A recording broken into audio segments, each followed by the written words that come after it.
So it may be, I love the idea of it's a wonderful image of your grandmother and her pies. And if you and I were working together on writing this scene, absolutely. I don't necessarily need to know what your grandmother was wearing or what the weather was like or the color of the wall, or maybe. But I think, so what writers do is they write a little bit of everything because that's what they remember, especially memoir writers. Instead, I would focus on the pies. Really, what are those pies like? And what do the pies mean? What are you feeling in that moment? What is this moment like? This relationship with your grandmother is probably where the heart of the story is. So there's this rich moment of smelling the pies, great.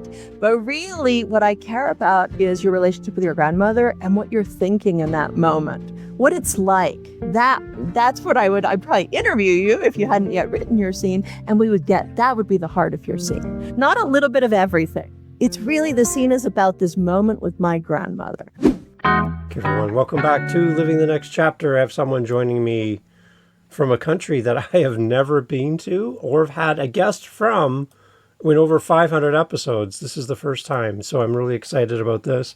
As soon as you hear my guest and her voice, you're going to hear her smile, which is something I always love. So Wendy's here on the show, joining me from a country that she'll explain to you in a moment. But Wendy, welcome to Living the Next Chapter. I'm so happy to have you here. Thank you, Dave. I'm joining you from Cusco, Peru. Wait a minute.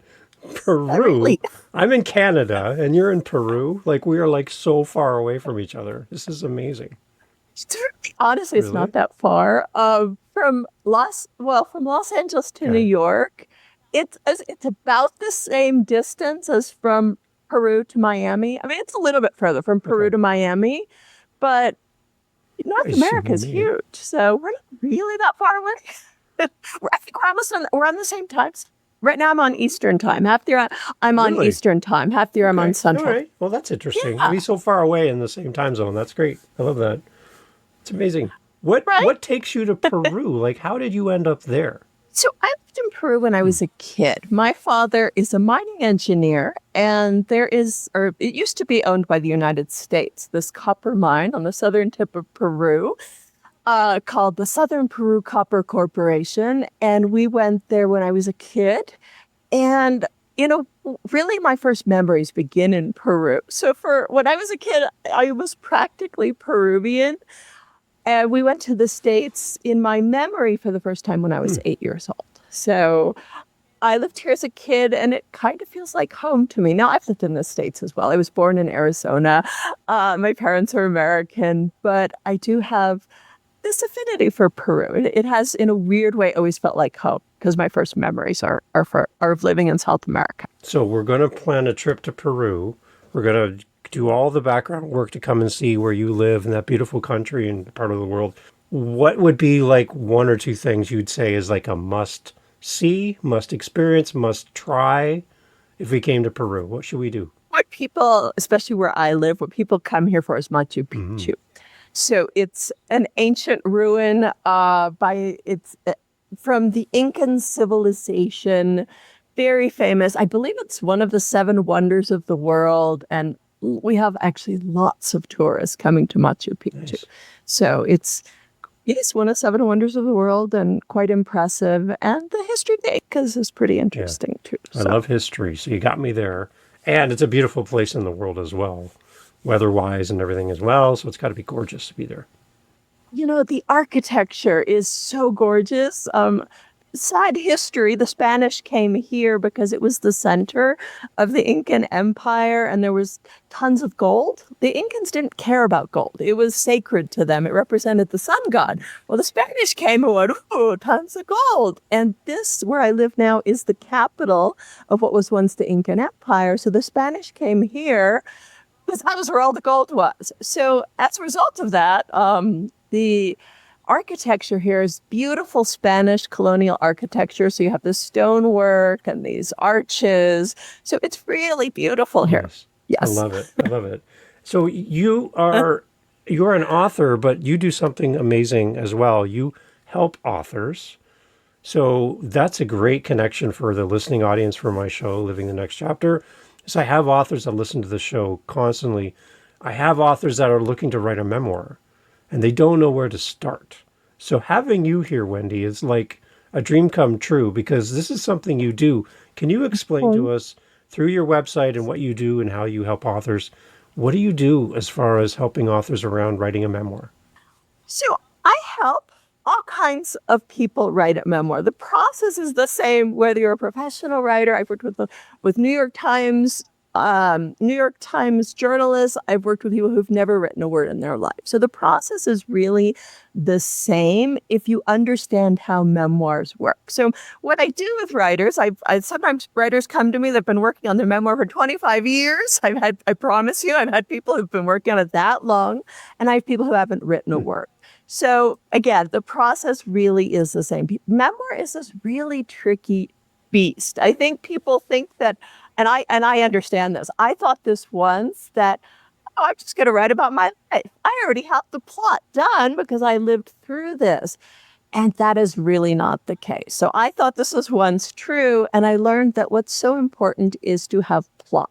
So what memoir is it's taking what really happened to you and turning that into a story, turning that into plot. And that's where most people get off track. That's where I got off track. And the reason I'm so passionate about this is where I screwed up when I tried to write a memoir. So I love helping other people do this, write a memoir from the ground up, or finally finish that memoir that they have draft after draft and thousands of pages, that memoir, that manuscript they've been working on for 25 years. Why is it important to write your memoir?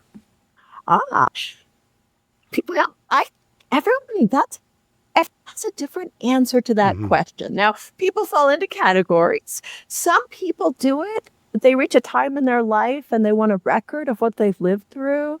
Some people want to leave a legacy for their kids, for their grandkids. Some people want to understand what they've lived through, right? There's something really interesting in writing down your story. You tell yourself a different story. You come to a new understanding about the life that you've led. Ironically enough, in creating plot and figuring out what matters to put on the page, you start to tell yourself a different story about the life you've led. So that's probably my favorite reason to write a memoir. Okay. And the whole legacy idea as well, that's great because people want to capture their story and they want it to live on into the future. That's a great part as well, right? I would also say, being a published author is a valid reason to write a memoir. I really focus on helping people write memoirs that other people want to read because it's great to leave. I've had so many people come to me and they're like, I wrote my memoir for my grandkids. Even my grandkids didn't read it. And my grandkids, and now I want you to help me. And now that I'm going to write a good memoir, I think I want to get it published. So yes, I love that as well. I really do think your memoir, it's about you, but I teach people to make it about their reader. Okay, so how do we write a memoir that serves an audience? Because again, I could write about my own stories. They mean something to me, but they might not mean anything to anybody else in the world. Again, the whole idea about story and plot, I love that. We're going to talk more about that. But how do I write my memoir towards an audience and not just towards myself looking in the mirror? There are two things. First one is affecting your reader emotionally. So you don't have to have this crazy otherworld story about these crazy things you did in your life. In fact, sometimes people really prefer more of an everyday story because they relate to it more. Both can work, right? But they need to relate to you. So part of it is in the writing itself. It's affecting your reader emotionally. So if you have this everyday story about losing your dog, you can, and it's well written and you transport me. The writing itself is good. I'm going to love that story. I mean, I love it. It may make me cry, right? But so part of it is in the writing itself. And the other part is in the plot. And big picture wise, it really is avoiding the problem, what I call the this happened, then this problem. So when most writers sit down to write about their life, they recall a bunch of stuff that happened to them. And that's where you lose your reader. So you need good writing and you need good plot. And good plot is avoiding telling me a bunch of random stuff that happened to you, because there's no suspense in that.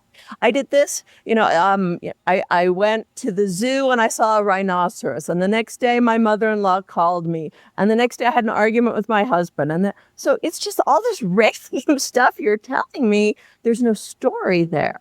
So plot is the solution to that. It's figuring out how to tell me a story that creates suspense, and that is how to keep your reader. So it's plot and prose, basically. I gave you a really long answer. I could have just said 2 words. Plot and prose is how to keep your reader. So how do we keep our memoir from being very linear? Like, I was born at a very young age. I went to school. I did the thing, and here I am. Like, how do we keep it from just being that solid line that might not have that kind of ebb and flow of plot and story? Yeah. Well, so people confuse autobiography and memoir. Most normal people like us are going to write a memoir. An autobiography is written by really famous people. And an autobiography really is, I was born in a log cabin, in 1955. And it starts there and how I became a success, and really includes all sorts of pivotal moments in that famous person's life. So presidents write autobiographies, famous musicians. Who's your favorite musician, Dave? I just listened to, I like music. I play guitar. So Eddie Van Halen, his brother just wrote a book. Alex Van Halen wrote a book about Eddie and did an audio version. So I love it because you get that behind the scenes stuff. I love that. Yeah. And you're reading that because you care about Van Halen, right? Absolutely. So you want to know everything that Eddie Van Halen lived through, right? Yeah. So famous people can get away with that, but non-famous people, so there probably isn't a ton of plot in that book. To be honest with you. And that's okay. You want to know everything that this musician you loved lived through. Now, if you're not famous, you need a premise for your book. So your book needs to be about something. It's not, I was born, in 1945 in a log cabin in Ontario, but rather you need to pick a lens for your story. So yours, I don't know, Dave, maybe yours would be my journey to becoming a musician or being a musician, right? So that would be, and that already is helping filter. It's already serving as somewhat of a filtering mechanism. So we don't have to know where you were born, and we don't have to know, about your siblings being born, and all. We might start with when you start to learn to play the guitar. So that's already helping to create plot. So the first step is understanding what your memoir is about. And people are like, well, I have so much to say. Write another book. That's fabulous. You can, so what would your second memoir be, Dave? The first one's going to be about being a musician. Being a podcaster and talking to Wendy Dale from Peru. That would be my thing. That's a whole book right there. Podcaster. Boy, a lot of pressure on me to be interesting here. Well, you're already meeting that expectation. I love this. So autobiography versus a memoir. I love how you've broken that down because I think a lot of people don't get those mixed up, as you mentioned. And I think the one thing about an autobiography is that as a person who looks to autobiographies like Eddie Van Halen and Alex Van Halen, there's equity. Like I'm already bought in. I already know things about this person. They're to me a famous person. So I've already put them on a pedestal. I know about them already. So I'm not being introduced the first time. They're a name. They're popular. So there's some equity, I would say, in that relationship. Whereas a memoir, I may not know this person. I may have no connection with them. And I don't know anything about their story. So it's going to be hard for me to make that as a purchase decision because I don't know anything about them, right? So I think maybe there's some equity there, possibly, between a memoir and an autobiography. So you're saying you can be not famous, but there is this idea of pulling you into their world, of wanting to know what someone's life is like?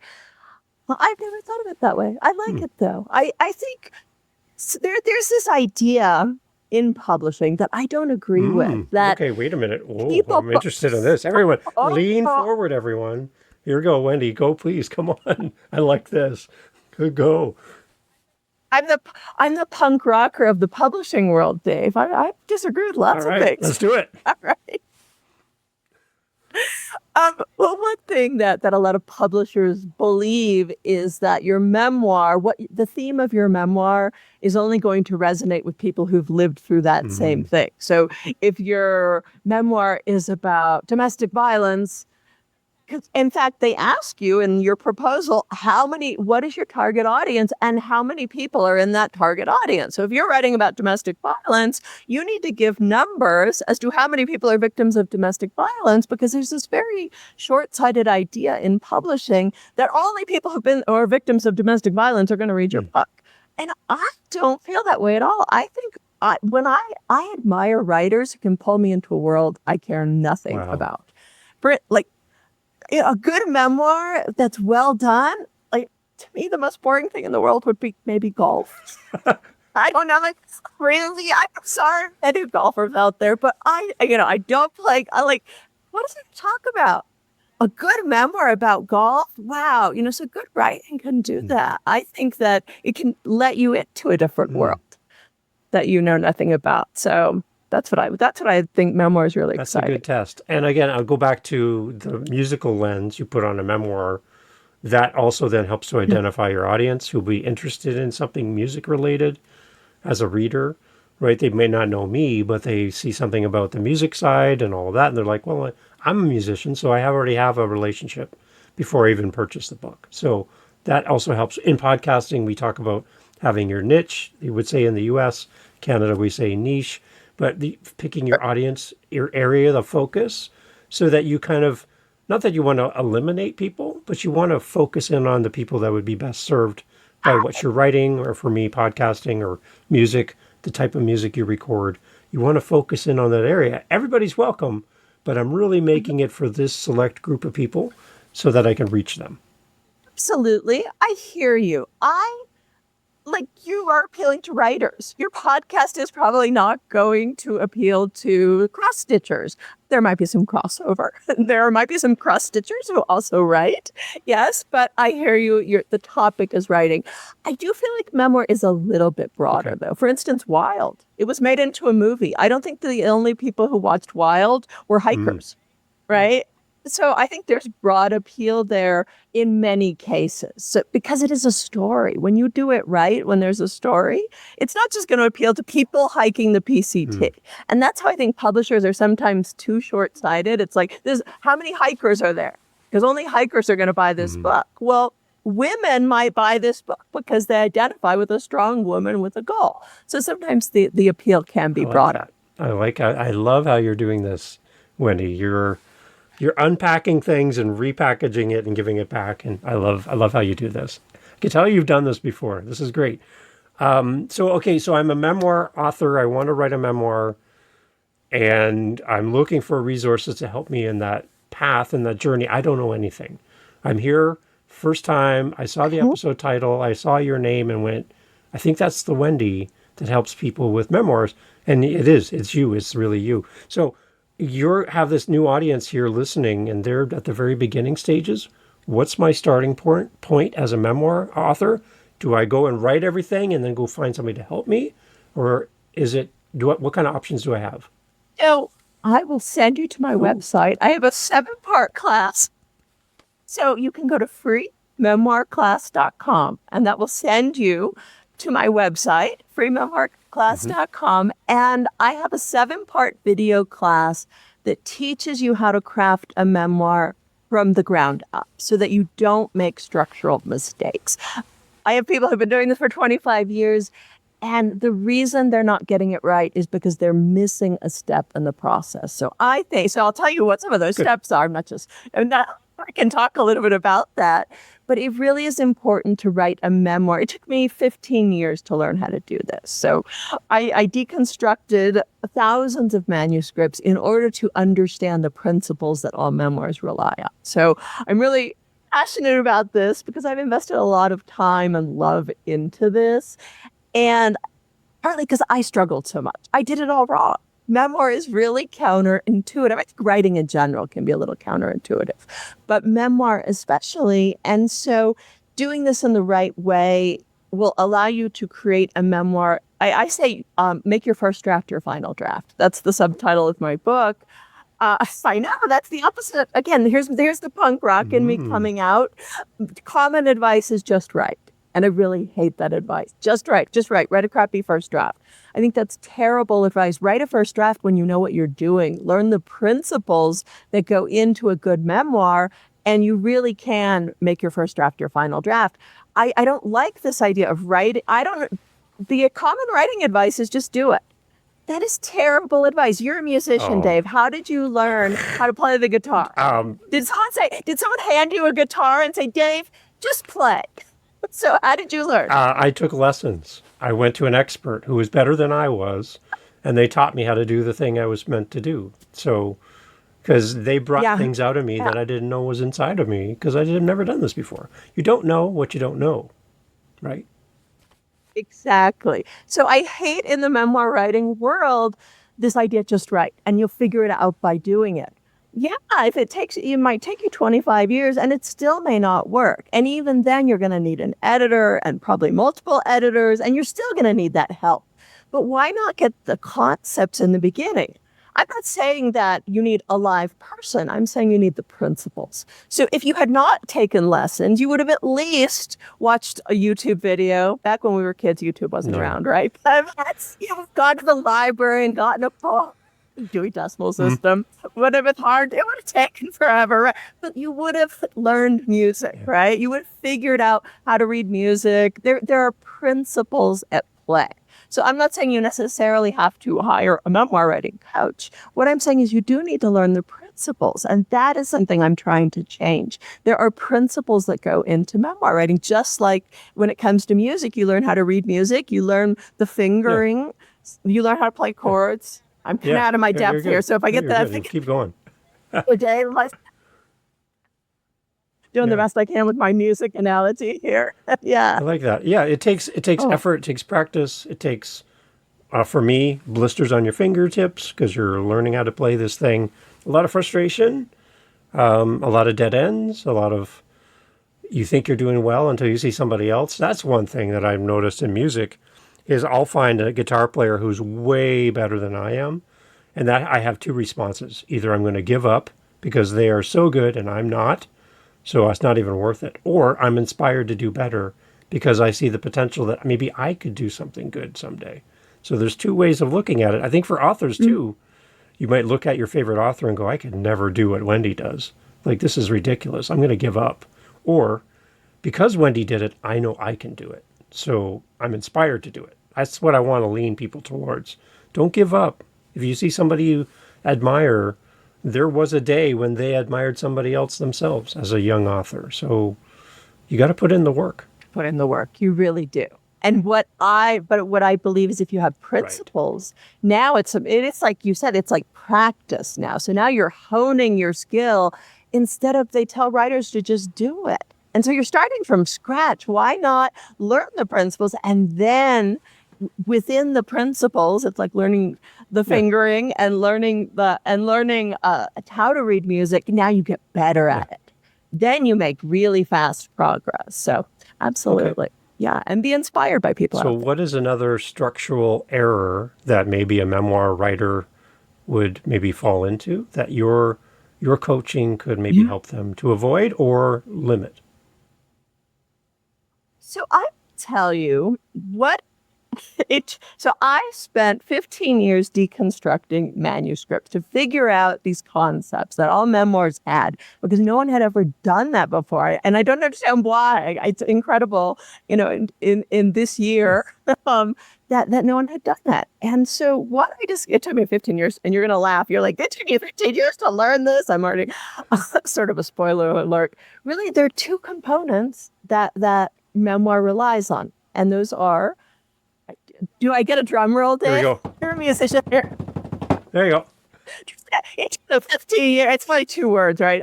It's scenes and transitions. Okay. And those are your two components. And so getting structure wrong is when I see there is information. If you understand how scenes work in your book and how transitions work in your book, you know what information goes into which. And if you mix it up, you have structural problems. It took me 15 years to learn this, right? But it's really powerful if you understand how to use your scene in the right way and your transition in the right way. It also answers a lot of questions for people. So, I want to explain my relationship with my mother. Well, where does that go? Well, if you understand the rules of structure, you know where that goes. And so people a lot of times are asking themselves the wrong questions. Sometimes the problem is in the question itself. How do I use a scene to explain my relationship with my mother? Well, that's kind of the wrong question to ask yourself before you write a scene. So understanding, it really does come down to these two components, scenes and transitions. And if you know what goes into a scene and what goes into a transition, you won't have structural problems. Okay. All right. So talk to us about your recent book and kind of how that ties into your coaching and how you help authors. What is the big idea behind your most recent release? It really is the biggest. I gave away the ending of the book. So, yes. The memoir engineering system, make your first draft your final draft, really is that. It's that you have scenes and transitions, but it teaches you how to use a scene. What is a scene doing for your book? How to use a transition. What is a transition doing for your book? What it looks like when you don't use them in the right way. So there are lots of examples for people to hopefully recognize that they're making these errors. And then there's a 6-step process for how to structure your memoir, how to create your memoir from the ground up with no structural errors. If you do it in the right order and you use your components in the right way, you can make your first draft your final draft. That's not to say that you're not going to finesse the writing, but you're not going to have to do draft after draft. You'll tweak the writing. Absolutely. That's after you get the blisters on your finger and you make the song sound better. Right. But what I want people to learn the principles first. I want people to learn to play music and then get the blisters on their finger and then make it incredible. Right. So that's the rewriting process. But you're not throwing out. Well, it killed me as a writer when I would write. I love words on the page, probably the same way, the sound of music. Just the words on the page that's what I love. Plot is difficult. Plot is logical. And I've never found that very fun. But I'm really passionate about it because that's where I screwed up, when I didn't understand how it worked. So if you do this tiny little investment in your book, now you can write knowing that you're not going to throw it away. So when I was writing, I would throw out so many pages that I loved because they didn't advance the plot. So I was doing draft after draft, and it's so painful to part with these beautiful pages because they don't advance the plot. The famous phrase, kill your darlings. But it's too painful for me, so I'd rather not write them in the first place. I'd rather know that what I'm writing is actually going to go in the book, and then my focus is on make that writing better and better and better because I'm not going to throw it away. What about authors that get caught up in the details? Like they're super detailed in what they're telling you, and almost to the point where you're like, as a reader, you're getting lost in the details. And you're like, why do I need to know what color that was and what temperature it was and what you had to eat for breakfast that morning? I don't get how I need to know this to carry the plot through. Can we go too heavy in details or even too light in details? Where's the balance? Well, here is where I'm not a big fan of lots of description. My memoir is actually a travel memoir. I think I'm like, maybe, I don't want to say the only travel memoirist in existence who has like no description in her book. That's not true. There is a little bit. But, usually travel memoir, you're describing a place in detail. I find lengthy description boring. I found a lot of details boring. I think there's some bad advice out there, and I think that it gets writers off track. And part of it is to be very descriptive, to include lots of details to help your reader visualize what is happening. And I disagree with that. I don't think your reader needs to visualize everything. I think they need to feel everything. So I say that memoir is not a visual experience. Reading a novel is not a visual experience. It's an emotional experience. And tons of detail actually weighs your book down. So what is actually more interesting is to affect your reader emotionally. And the way to do that is to put us inside your narrator's head. So to give us the narrator's thoughts, and that actually makes you feel what the narrator is feeling. So I call this subjective writing. This is also part of the book, if you're interested in learning more. So yes, I don't like those, what you're feeling, dude, all that description and all that detail. You have to concentrate too hard, right? And it's not fun to read. It doesn't transport you. Yeah. So replace some of that detail with the narrator's thoughts, and that will actually transport your reader, the subjective writing. Okay, I'm curious to hear your response to this. I'm an author, I'm writing, I'm trying to set a scene to put you into the scene so that I can lead you through my plot and bring you into the story. So, for example, like my grandmother, she would bake pies. Okay, when she baked pies, she did everything by hand, everything by scratch, and she would make multiple types of pies at once. So it'd be apple, pumpkin, blueberry, cherry, strawberry, like at the same time. And there would be like 30 different pies cooling all around the kitchen. So I, as a memory as a kid, would walk into the kitchen and there would be the smell of pies. The bell is going off because the oven's, the pie's ready to come out. There's the kind of the dampness on the window because everything is kind of warm in the kitchen. And there's just the smell and the feeling and the heat in the room.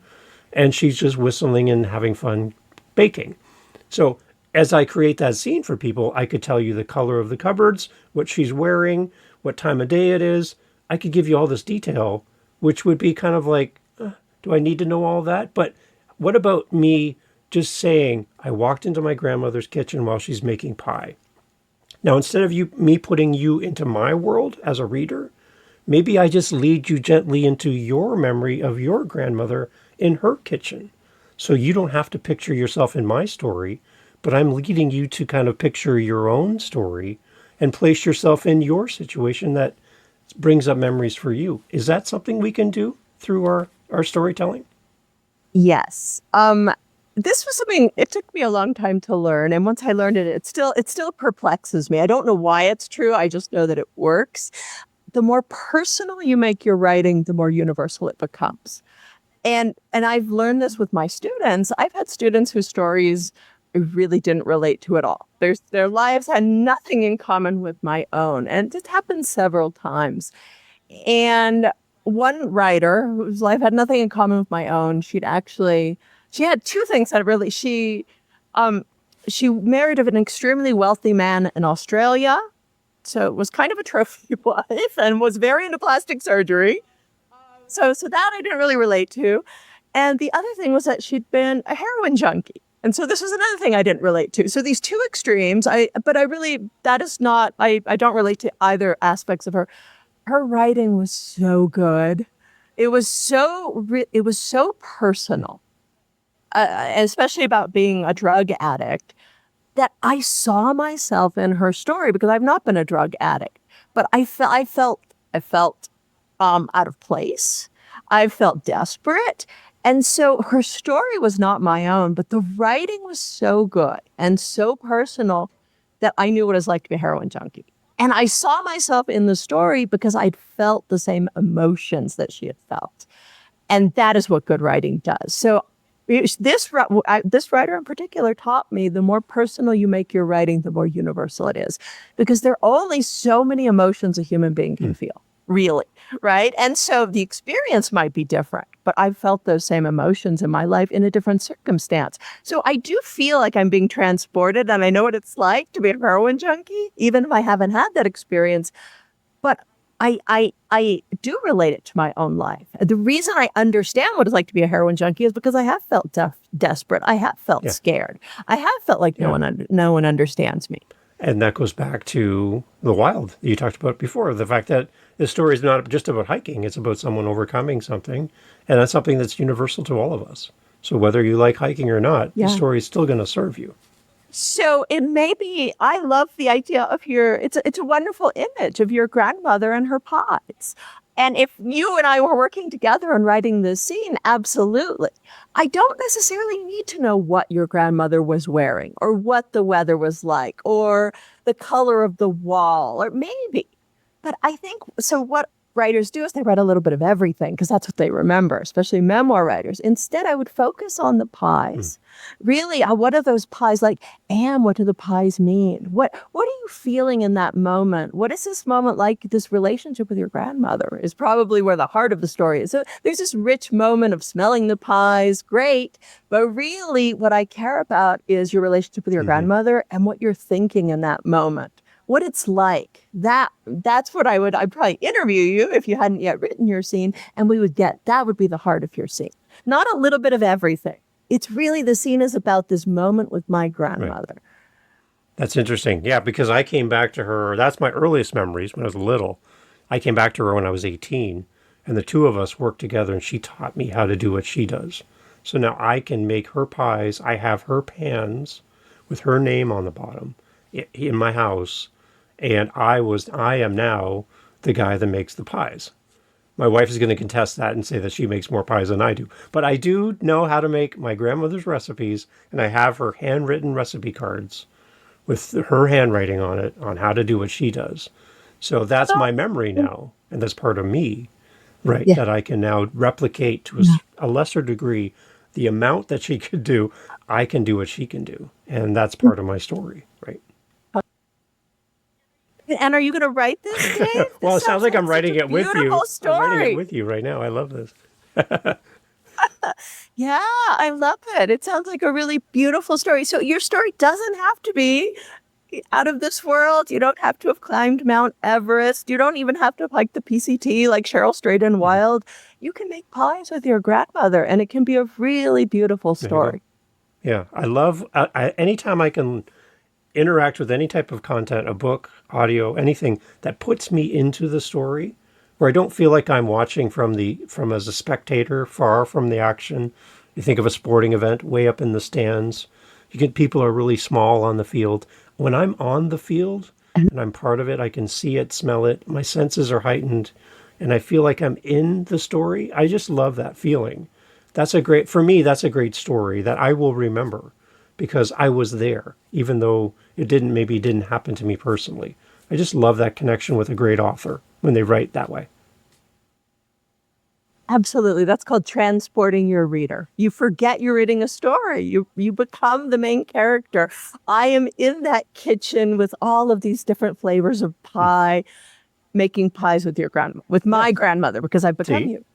There you go. Yeah. Okay. The one thing that you do as well, which I love, again, we kind of alluded to my musical background, but you have a musical sense to how you help authors. So there's something about what you do where music kind of ties in a little bit. So I'm kind of interested, like we can kind of unpack that a little bit more, because we've talked about it here a little bit, but what do you see as a connection, a correlation between music and writing for an author beyond the practice of just doing the work and learning? There's something special about how music kind of overlaps into the author world. What do you think it is for you as an author? So for me, the comparison I would draw is that just like a musician, you need to learn the principles. Yeah. That would be for me. No one handed you a guitar and said, Dave, just play guitar. But they do that with writers. They say, just write a crappy first draft. So I think the parallel is there between music and writing, that there are principles to learn. And if you do that, you get your blisters, and then you practice, and then you become better. So that's how I see it as being similar to music. Okay. What about pacing as an author? Because in music, we have pacing. And I'm curious to hear what your thoughts around pacing in a story. When you want to make the story move fast, because you want to have that anxious feeling for a reader, and then you want it to slow down. Yeah. Right? So talk about pacing a little bit. So I'm going to talk about this, and then I'm going to qualify it. So yes, absolutely. First I'll qualify it. So the only thing about pacing is that there's a lot written about pacing, and it frustrates me. And the reason it frustrates me is because it is a detail. People are so worried about their pacing, and they don't have plot. And so the pacing is very important, but it would be a little bit like teaching a musician pacing before they'd learn how to read music, or before they could play a single chord. So pacing is so important, Dave. And you're like, yeah, but how do I play a chord? Where do my Right. fingers go on this neck? Right.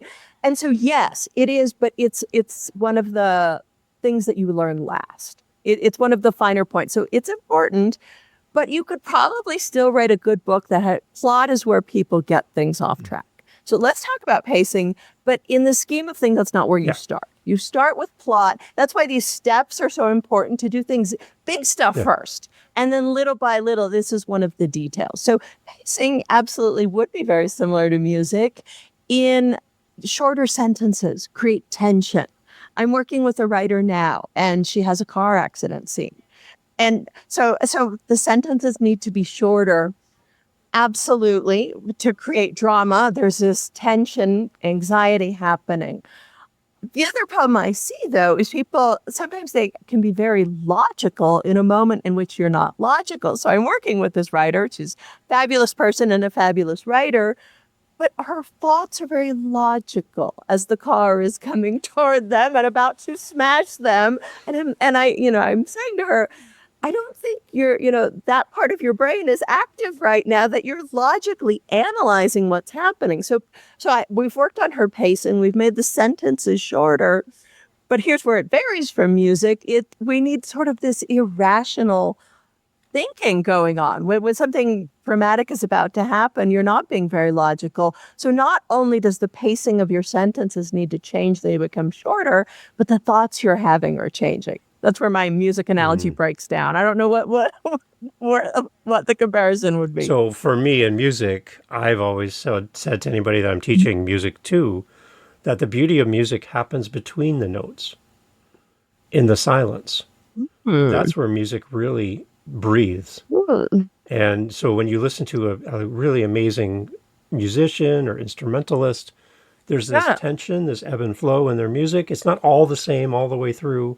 Like, this constant, there's ups and downs, there's peaks and valleys, and then there's these gaps, these parts, where as a listener, you have a chance to catch up to what's happening in the music, which is kind of like a refresher, kind of a reset during the song. So I just think as authors, we can also then feed a little reset time, a little space between the characters and their thoughts while they're thinking. Everything doesn't have to be like so bang, bang, bang, bang, bang all the way through. You need to let your readers breathe a little bit, just like that would happen in music. I like what you're saying. Here's the comparison I would draw. I would really draw the comparison between the silence, the space between the notes, as you call it. Giving them that ebb and flow for me is the difference between objective and subjective writing. And objective is what is happening, what you're seeing, the flavors, the color of the pie, the sheen on the pie, and what you're actually thinking, what you're thinking about your grandmother in that moment. So what you're thinking is the subjective writing. So too much of just describing the pie in the room is really overwhelming and makes your reader concentrate too hard. And it gives them a break to let them have your thoughts. What are you thinking in that moment? That is the finding the balance between those two, I think, would be the comparison, would be similar to what you're talking about in music. See? And that's why I love having you here, Wendy, because we're kind of going back and forth with this. I like this ebb and flow of just our conversation. This is great. I love it. Yeah, I love the comparison. I think there are comparisons between different art forms. And I don't play music at all. Dave, I'm terrible. It's like the one art form I really have no talent. Yeah. So I love it. Well, though most of my friends have been musicians. Well, you can play the radio, so that you can do that. So that's good. There you go. I like it. Okay, talk to us about the book too. Like, the book is coming out. When is the book coming out for us as readers? The book comes out on January 11th, 2025. That birthday, that date sounds familiar to some other dates that are happening possibly in around that time. It's a day before your wife's birthday. Go. It's a day before your wife's birthday. There you go, Jen. So there you go. So that's exciting. Okay, what's the big launch plan for the book? What are you doing to get out there beyond being on my podcast and other shows? What are you doing to kind of promote this so people can fall in love with you and be a part of the launch? I was going to say, you're it, Dave. No pressure. No pressure. I love it. So Yes, I'm appearing on multiple podcasts. I also have a YouTube channel, so you can find me there. I'll be talking a little bit about the book on the YouTube channel.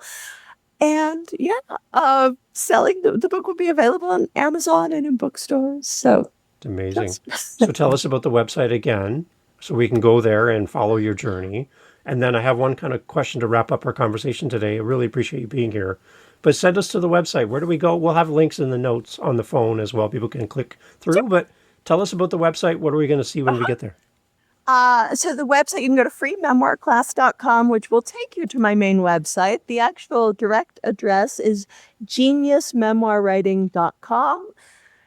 What you'll find at the website, so you can sign up and get that free 7-part class on how to structure your memoir. There's also information on structure and prose, lots of videos from my YouTube channel on the website. But I really do, the free class will really help. It really is. It will help you write a book with no structural errors from the ground up. So it's 7-part video class. That's where I suggest people go. Excellent. Now I'm on your website and I'm seeing, can you please just give me a little bit as we wrap up, because I want to highlight this. It mentions here a co-writer on Emmy-nominated TV special, The New Adventures of Mother Goose. Okay, wait a minute. I can't let that one go. Tell me more about this. It's on your site. I want to know. Come on. So long ago. I'm gonna take it off, Dave. No, it was yes, when I was in my 20s, I was a young screenwriter in Los Angeles. And yes, there was a TV show. This is really gonna date me. You and I, Dave, are similar in age here.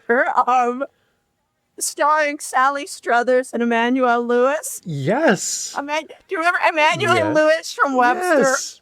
I love it. Yes. So yes, this was in my early 20s. It was a TV show that I co-wrote. So. Well, hey, it's not bragging if you've done it. So I love that. So that's amazing. Yeah, so I'm excited now to send people to you, Wendy, and as well, beyond the book, which we're excited to get our hands on. I'm going to be excited to get my copy. Working with you. Can you just give us a quick overview before we leave? We sign up to work with you. We want to work with you as our coach to kind of lead us and give us some advice or time with you. Can you tell us, what does that look like? Do you have different ways that we can work with you through your website? Yeah. So absolutely. Really, because I really have always felt like a memoir writing teacher. Okay. I love concepts. I love principles. So we do have a coaching program where everything starts with teaching you concepts, right? So whether you want to buy videos, video courses, their concepts, if you want our help, my help along with my coaches, then we help you implement the concepts that we're teaching you. So the concepts you apply directly to writing your book. So we have video classes as well as coaching programs, but it all starts with the concepts.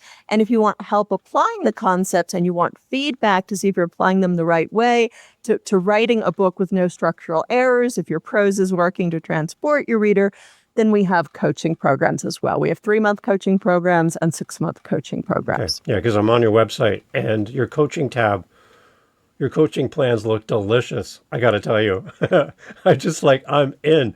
I love cheesecake. I love creme brulee. I'm like, oh my gosh, I'm like all in. So well done on there. I love that.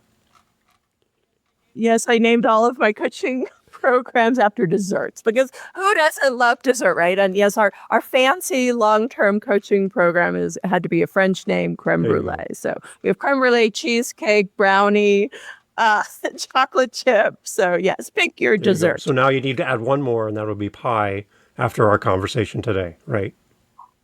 We do, yes. We'll have the Dave pie plan. Well, we'll work on that. We'll work on that.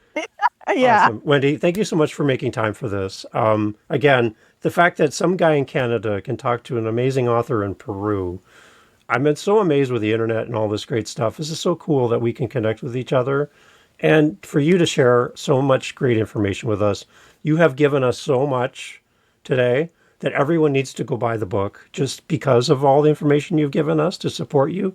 And I'm asking everyone listening, when you buy the book for yourself or your friends and family, is to leave an amazing review for Wendy as well. wherever you purchase the book, because I want more people to know about this and how it's going to help them. So beyond great book, great author, give some specific details about why this book means so special to you as a reader so that other people will fall in love with it as well. And then share the episode so people hear Wendy in person talking about what she does, how she helps authors.